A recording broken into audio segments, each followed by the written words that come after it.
Nous ne devons pas mener une vie qui poursuit seulement les désirs de la chair. Matthieu 6, verset 13. Ne nous induis pas en tentation, mais délivre-nous du malin, car c'est à toi qu'appartiennent dans tous les siècles le règne, la puissance et la gloire. Amen. Le passage des Écritures d'aujourd'hui vient de la fin du Notre Père.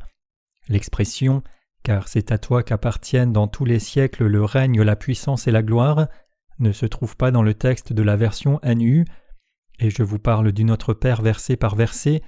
Si le temps le permet, je voudrais partager la vérité correcte avec vous en le faisant avec beaucoup de détails sur la parole qui reste dans le Notre Père.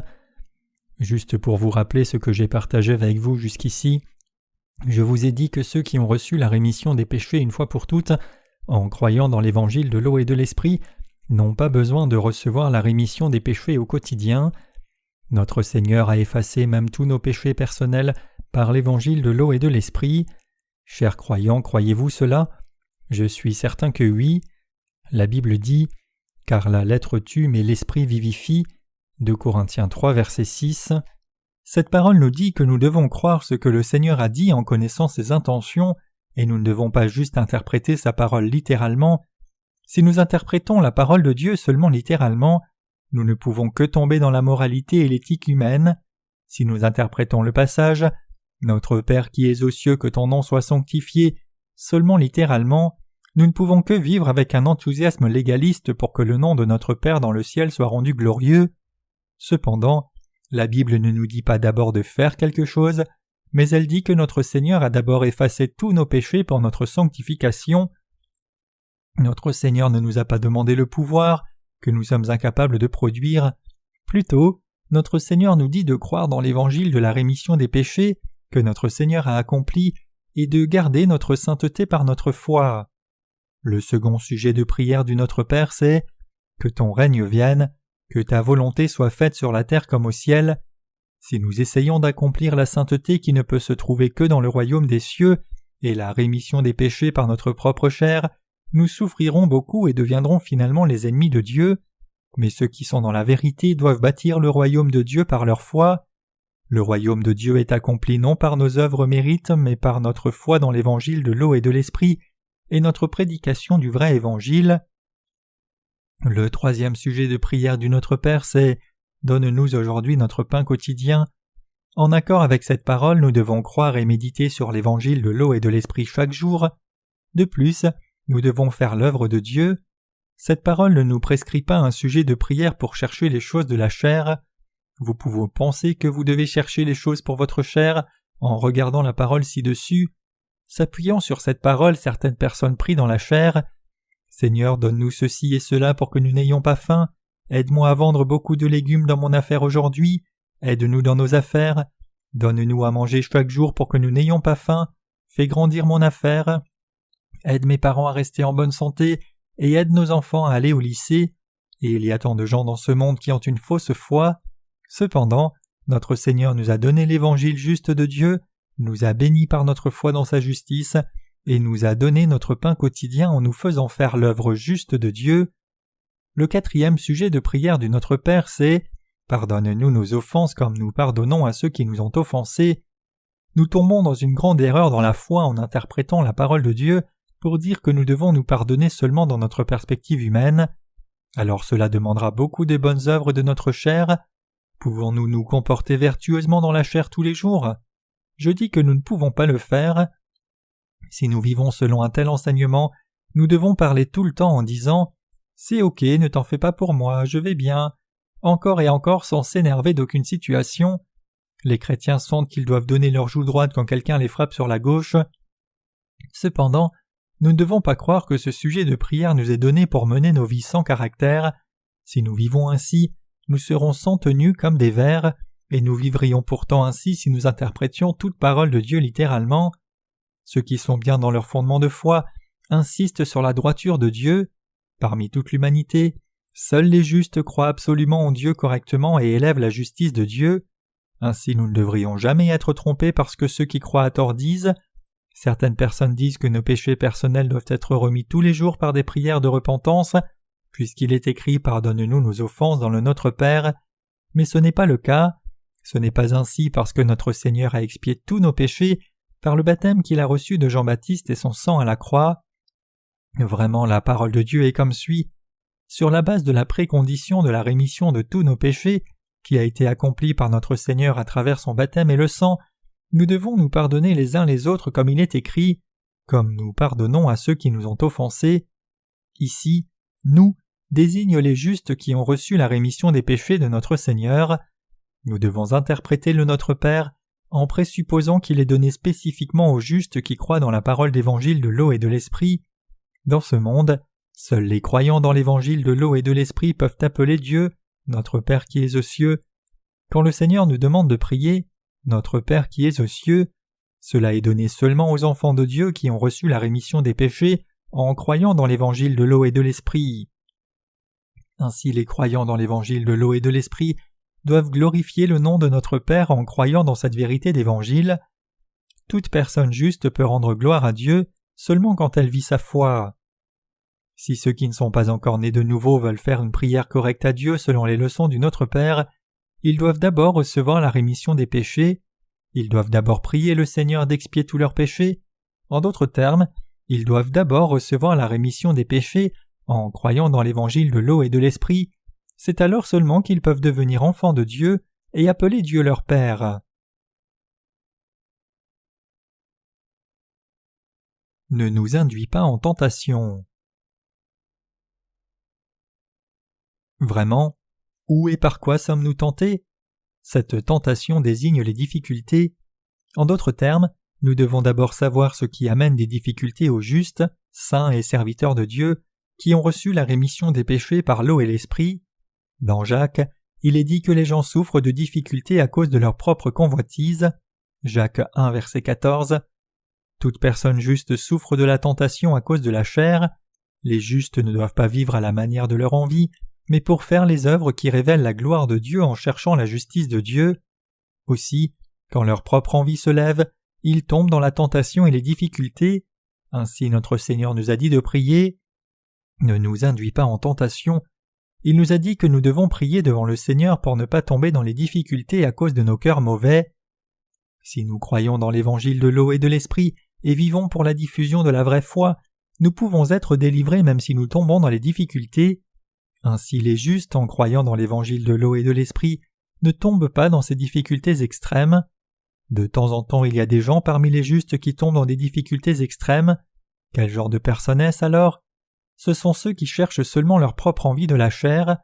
La ligne séparatrice entre la vie spirituelle et la vie de la chair, c'est de savoir si nos cœurs sont fixés pour suivre la volonté de Dieu ou non. Tout est déterminé par la foi dans le cœur des gens. Ainsi nous devons fixer nos pensées pour vivre pour l'œuvre juste de Dieu. Nous devons d'abord chercher et suivre le royaume de Dieu et sa justice. Cependant, nos âmes sont promptes à tomber dans la tentation parce que nous ne faisons pas. Notre Seigneur dit que les gens ne vivent pas de pain seulement mais de toute parole qui sort de la bouche de Dieu, c'est-à-dire que nous tombons dans les difficultés parce que liés par notre envie, nous nous soucions de ce que nous allons vivre et ce que nous allons manger, de quoi nous vêtir, au lieu de penser aux questions spirituelles, même après être nés de nouveau. C'est parce qu'ils poursuivent la convoitise de leur chair que les saints et serviteurs de Dieu sont pris dans la profondeur du cynisme. Alors les âmes perdent leur force et tombent dans le désespoir. En bref, ils tombent dans les difficultés parce que leur cœur est rempli de convoitise de la chair et a laissé Dieu. Naomi a souffert de difficultés dans ce monde pendant qu'elle poursuivait ses ambitions. Pensons aux difficultés que Naomi a rencontrées dans le livre de Ruth. Au temps des juges, la famille de Naomi a fait face à une famine extrême quand elle était à Bethléem. Donc Élimélec, le mari de Naomi, est allé dans le pays de Moab avec ses 2 fils, nommés Malon et Chilion.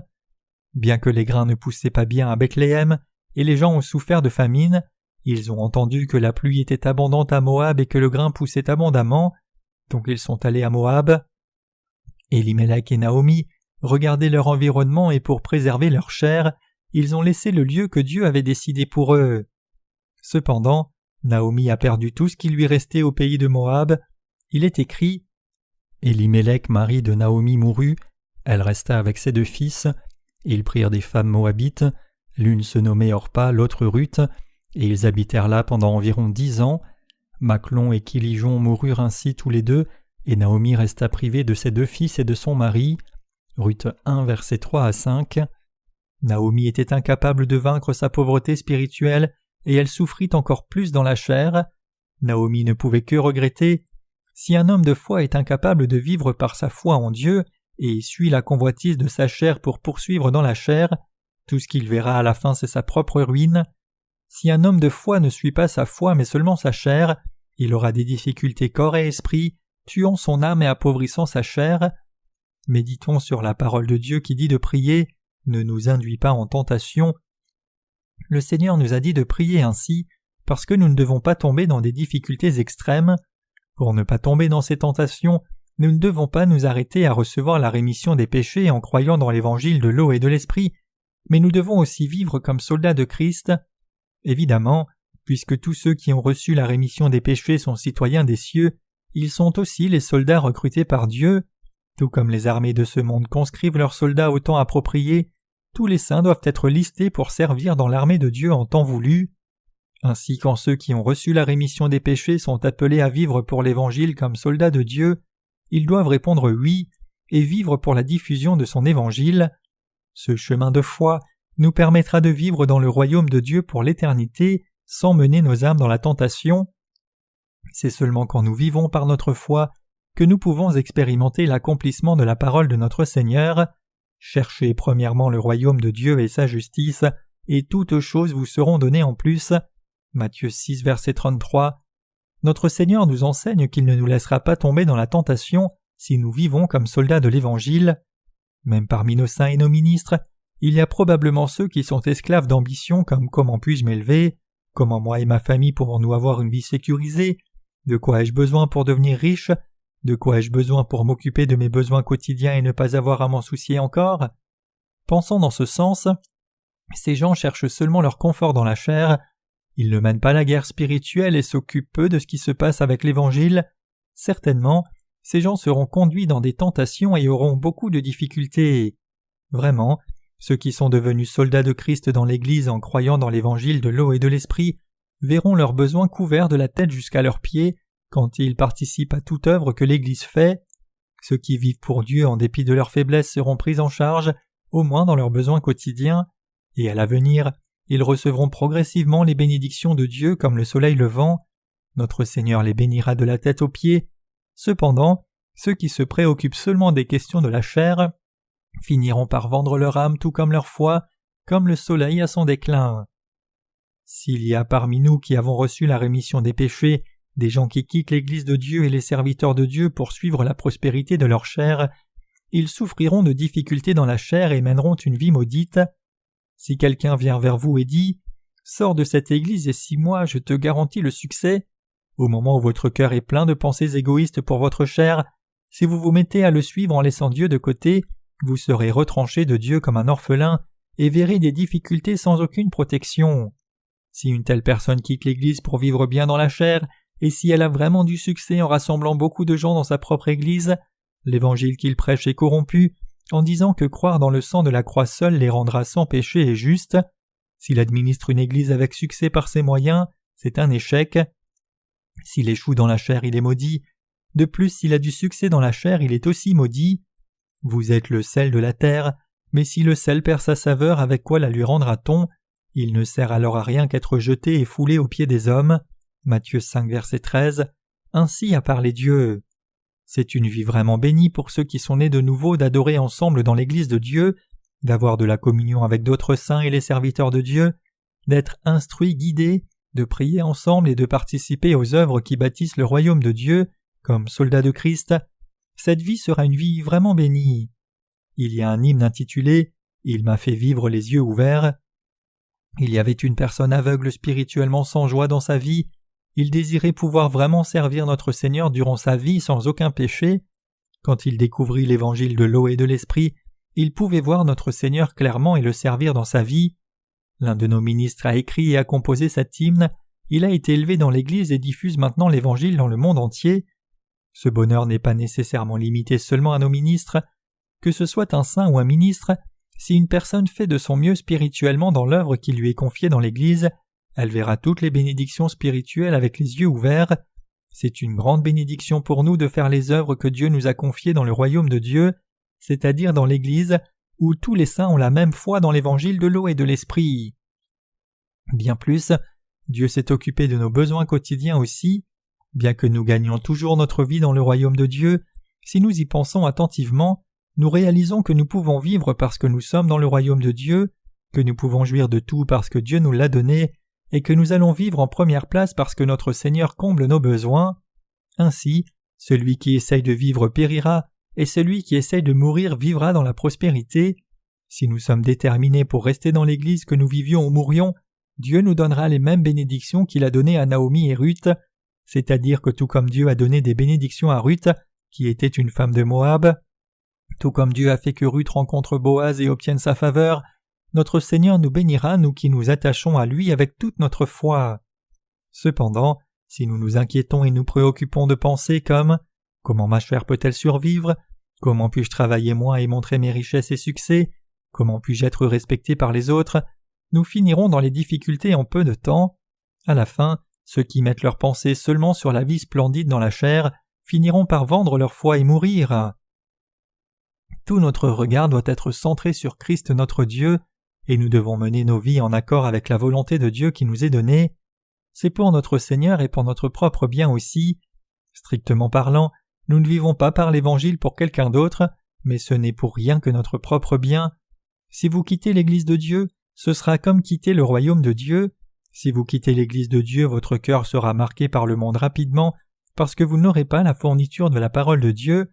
Votre cœur deviendra méchant parce que vous n'aurez pas de communion, et Satan le diable construira sa maison dans votre cœur. De plus, Satan le diable commencera à travailler dans le cœur de ceux qui ont quitté l'Église de Dieu.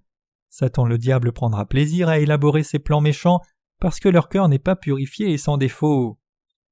Ensuite, Satan le diable les conduira dans ses voies mauvaises. Une fois que Satan le diable aura pris le contrôle total sur eux, ils seront esclaves du diable et utilisés pour faire des choses mauvaises. Peu importe combien ils peuvent avoir cru une fois dans l'Évangile, ils n'auront pas le pouvoir de vaincre Satan le diable une fois qu'ils se seront eux-mêmes portés vers la tentation de Satan, et quand ils verront les justes qui sont en union avec l'Église de Dieu, du dépit montera de leur cœur, et ils voudront s'opposer aux justes et à l'Église de Dieu. Chers croyants, devons-nous devenir ce genre de personnes ? Cela serait-il vraiment bénéfique pour nous ? Ce serait le moyen le plus certain de nous tuer nous-mêmes. Ainsi notre Seigneur nous a enseigné à prier, et ne nous induit pas en tentation, c'est-à-dire que nous devons vivre par la foi pour que nous ne tombions pas dans les tentations. Il est écrit « Le juste vivra par la foi » Romains 1, verset 17. Nous avons besoin de foi pour vivre en union avec l'Église de Dieu comme soldats de Christ, en dépit de toutes nos faiblesses, c'est-à-dire que la foi dans l'Évangile de l'eau et de l'Esprit et la foi qui suit la justice de Dieu sont essentielles pour les justes nés de nouveau. Nous devons consacrer nos vies au but de bâtir le royaume de Dieu.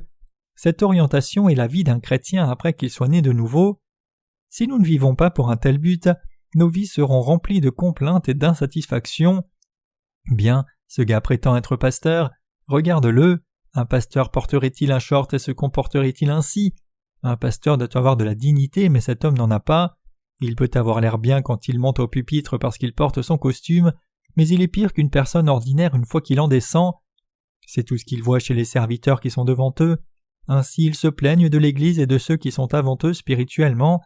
Au lieu de regarder au spirituel, tout ce qu'ils voient ce sont les choses de la chair. Ils jugent faussement et ignorent l'Église et ceux qui sont devant eux. Que se passera-t-il si leurs plaintes débordent ? Ils vont défier. Ces comportements vont les conduire à leur propre perte. Chers croyants, nous sommes tous des êtres très précieux. Aussi, nous sommes soldats de Christ. Les soldats ne combattent pas seuls mais unis avec d'autres soldats. Si un soldat meurt dans une bataille, cette mort blesse nos cœurs. Nous sentons le vide derrière nous laissé par ceux qui sont morts dans les batailles, et nous sommes frappés par le fait que nous pourrions avoir une fin similaire. Vous mentez si vous dites que vous pensez « Bien que le soldat à côté de moi soit mort, je ne mourrai pas. Je suis très bien, je suis invincible. » Nous devons réaliser le fait qu'une fois que les soldats autour de nous meurent, nous devrons faire face à encore plus d'ennemis par nous-mêmes et le risque de perdre nos vies va dramatiquement augmenter. Ainsi les autres soldats sont très précieux. La vraie camaraderie dans la guerre se met en place quand nous nous jetons dans la bataille à cause de la perte d'un proche soldat. Voici une histoire. 2 des plus proches amis d'enfance sont allés dans la même unité militaire. Ils avaient vraiment un genre spécial d'amitié. L'unité dans laquelle ils étaient s'est engagée dans une bataille urgente. L'un des amis faisait face directement à l'ennemi au milieu du champ de bataille. À cet instant, une balle a transpercé son corps. L'autre ami a vu son ami blessé fatalement et respirant difficilement. Il ne pouvait pas laisser son ami là. Personne ne voulait se lancer dans une pluie de balles pour sauver son ami. Bien que tout le monde lui ait conseillé le contraire, il a couru vers son ami pour le sauver. Quand il avait porté son ami hors du champ de bataille, son ami était déjà mort et il avait été lui-même sérieusement blessé. Beaucoup de gens demandent pourquoi il a risqué sa vie pour un effort si infructueux sachant ce qui pouvait lui arriver. À cela il a répondu « J'ai obtenu quelque chose de si précieux. Les derniers mots que mon ami m'a soufflés, c'est « Je savais que tu viendrais ». C'est la vraie camaraderie, compagnie et une amitié durable. Spirituellement, nous sommes les soldats de Christ. Si quelqu'un est un soldat de Christ, il est une personne précieuse qui ne peut pas être perdue. Tous les saints sont précieux parce que nous les regardons non seulement en apparence, mais aussi dans leur cœur et leur foi. Ainsi nous les respectons. Nous travaillons unis les uns aux autres. Nous remercions Dieu pour les œuvres dont ils ont la charge. Nous nous respectons les uns les autres même si nous avons chacun un rôle différent à jouer. Nous prenons soin les uns des autres. Pourquoi cela ? Parce que nous savons que nous pouvons exister à cause d'eux. Sans eux, nous ne serions pas là non plus. Sans vous, je n'existerais pas et sans moi, vous ne seriez pas là non plus. Ainsi, Satan le diable essaye constamment de nous tirer hors du royaume de Dieu. Quand il nous tire, il nous trompe avec de doux mensonges. Je garantirai tout. Il peut dire cela ou juste nous faire penser que nous aurons de grandes richesses si seulement nous le suivons. Bien qu'il nous trompe avec ses doux mensonges d'abord, Satan le diable demandera une compensation appropriée à la fin. Je ferai cela pour toi, donc tu dois me rembourser en payant tel et tel prix. N'est-ce pas cela ? Oui, il en est ainsi. Satan le diable nous demande une énorme compensation. Une fois que nous payons la compensation que Satan le diable nous demande, il ne reste rien pour nous. Un tel cas bénéficie seulement à Satan le diable toujours. Nous ne pouvons jamais bien vivre de la sorte. C'est l'endroit appelé le monde où Satan règne. Ne nous induis pas en tentation. Vraiment, nous ne devons jamais tomber dans la tentation. Nous devons vivre par la foi et donner gloire à Dieu. Bien que nous soyons faibles, nous devons réconforter et être réconfortés les uns par les autres de même que nous encourager les uns les autres. Quand nous vivons ainsi, nous vivons en goûtant abondamment aux fruits de la justice tout comme aux récompenses de la justice. C'est ce que Dieu demande. Nous devons vivre cette vie par la foi. Le Notre Père nous dit de vivre par la foi du début à la fin. Il nous dit de devenir tel et tel en vivant par la foi.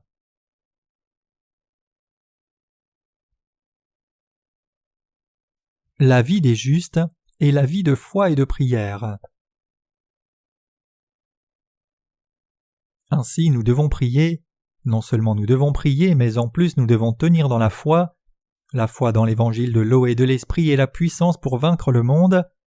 La parole de 1 Jean chapitre 5 dit « Car tout ce qui est né de Dieu triomphe du monde, et la victoire qui triomphe du monde, c'est votre foi. Qui est celui qui triomphe du monde, sinon celui qui croit que Jésus est le Fils de Dieu ?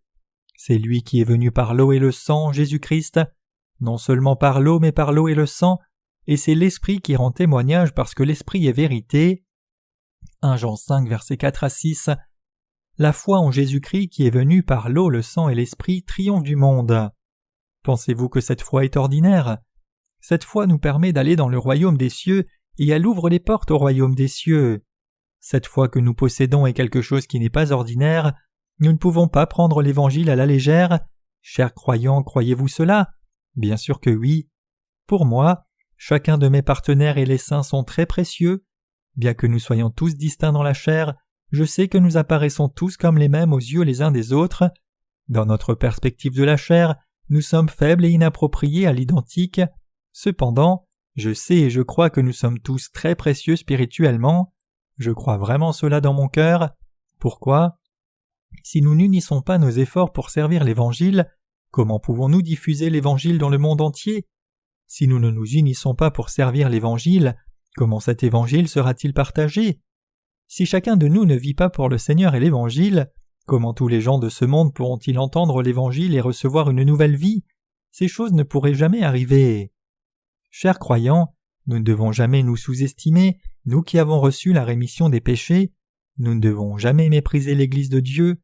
Même si nous comptions jusqu'aux élèves de l'école du dimanche qui fréquentent notre Église, nous n'avons pas plus de 300 membres, mais nous diffusons l'Évangile dans le monde entier. Nous ne faisons pas cela parce que nous avons un pouvoir excellent dans notre chair. Tout ce que nous avons, c'est l'Évangile de l'eau et de l'Esprit que notre Seigneur nous a donné. Bien que nous soyons en petit nombre, nous pouvons diffuser l'Évangile dans le monde entier, car nous avons le Saint-Esprit dans nos cœurs, en croyant dans l'Évangile de l'eau et de l'Esprit. Notre Seigneur nous a enrôlés comme ses soldats en nous donnant la parole et la foi. Nous pouvons faire les œuvres de Dieu parce que nous avons la vraie foi, et nous sommes si précieux parce que nous faisons l'œuvre de Dieu. Dieu est capable de faire son œuvre à travers nous. Le terme guerrier s'applique à ceux qui combattent bien, mais qu'ils aient du talent ou non, les soldats sont identiquement des soldats. Quand ils entendent l'ordre « charger », ils chargent sur le terrain avec des armes à la main. Quand ils entendent « escalader », ils escaladent même si l'ennemi lance des pierres et verse de l'eau chaude sur eux. Ce sont des soldats.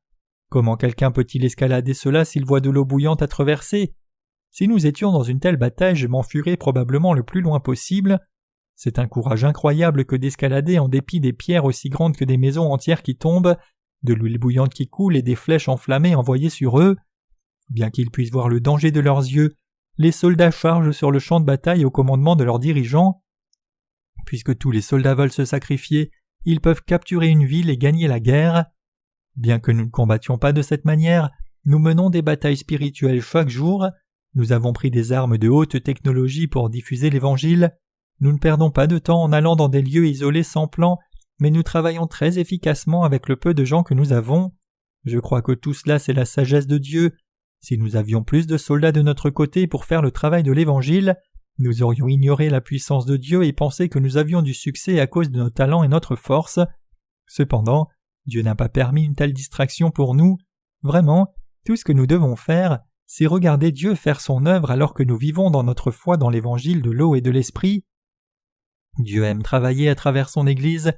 L'Église de Dieu n'est pas un autre endroit, mais un endroit où ceux qui ont reçu la rémission des péchés, en croyant dans l'Évangile de l'eau et de l'Esprit, se réunissent pour diffuser cet Évangile donné par Dieu dans le monde entier.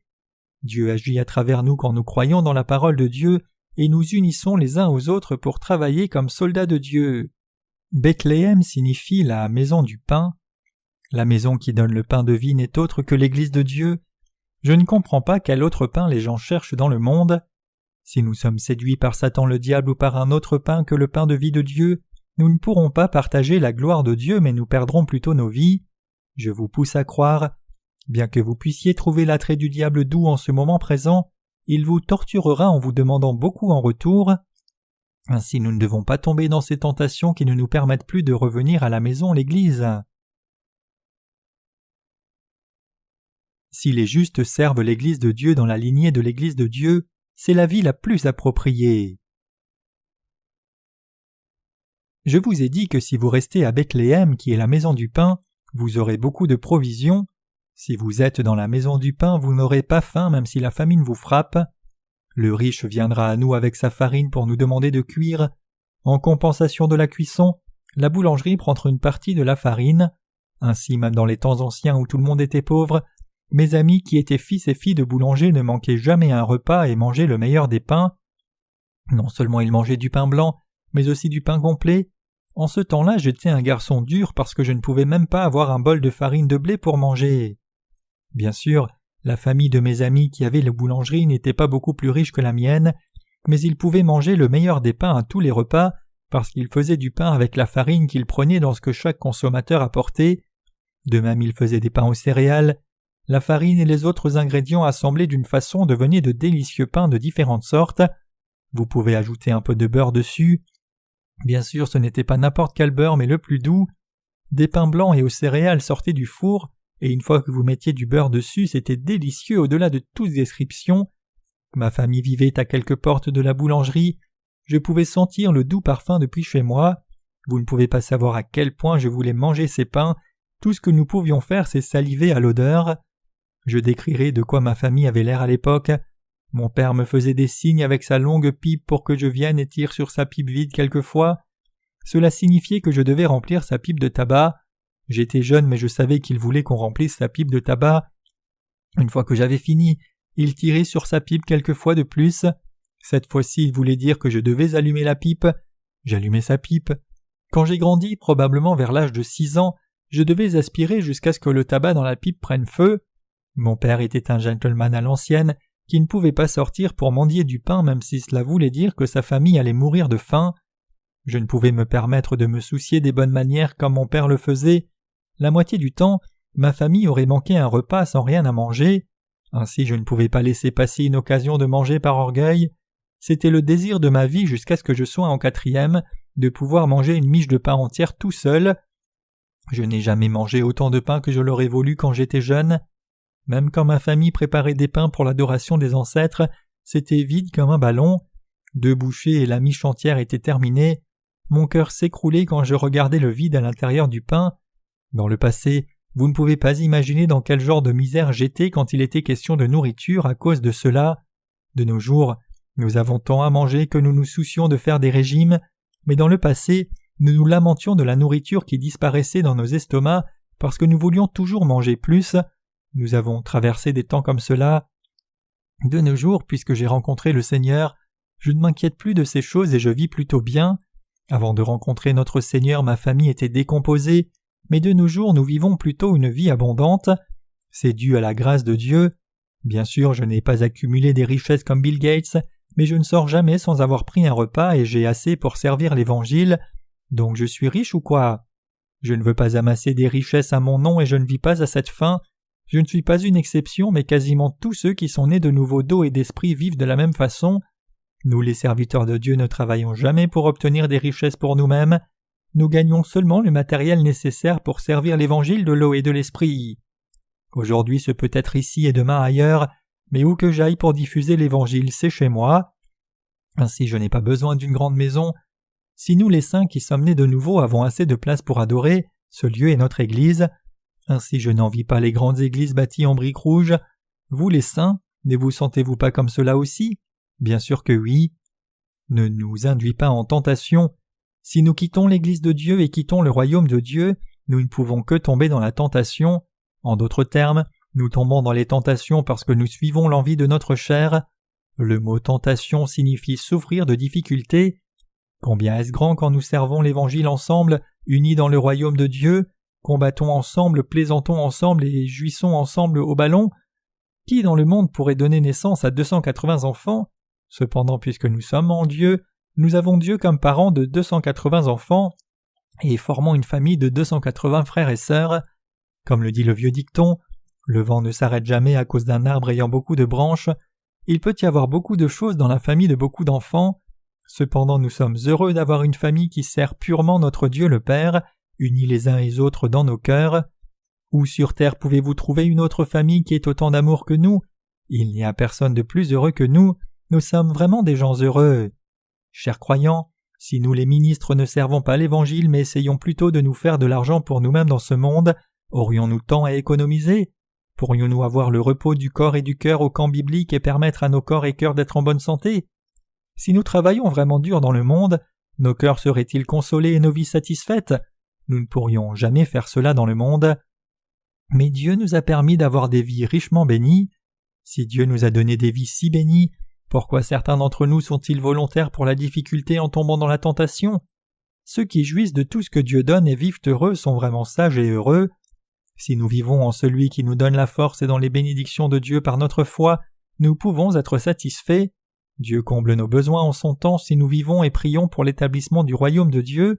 Prions pour combler nos nécessités de la vie et faisons face aux défis en tout par notre foi et tenons ferme dans l'Église. Pourquoi seriez-vous volontaires pour des difficultés alors que Dieu pourvoit avec la pluie de la première et l'arrière-saison? Nous ne devons pas vivre dans ces difficultés. Même si vous devez avoir des difficultés dans votre vie, je souhaite que vous y fassiez face pour le Seigneur, et vivons heureux et dignes en Christ et dans le royaume de Dieu par notre foi. Dieu nous a donné sa grâce pour que nous vivions une telle vie. Notre Seigneur nous a délivrés en venant dans ce monde, recevant son baptême, mourant à la croix et ressuscitant d'entre les morts. Il nous a recrutés pour être ses soldats. Il nous a placés dans le royaume de Dieu et a permis que nous vivions dans l'Église de Dieu. Dieu lui-même a béni nos vies et nous fait établir l'œuvre digne ici sur terre, et il nous fait finir nos vies dans l'Église de Dieu, alors que nous vivons dans ce monde. Croyons que c'est la volonté de Dieu. J'espère que vous croirez que c'est notre destinée donnée par Dieu de vivre en faisant l'œuvre juste dans l'Église et le royaume de Dieu, alors que nous bâtissons aussi le royaume de Dieu. Comprenez-vous? Bien sûr que oui. J'exhorte chaque citoyen de Dieu né de nouveau par l'eau et l'esprit à avoir foi et vivre en fonction pour qu'il ne tombe pas dans la tentation.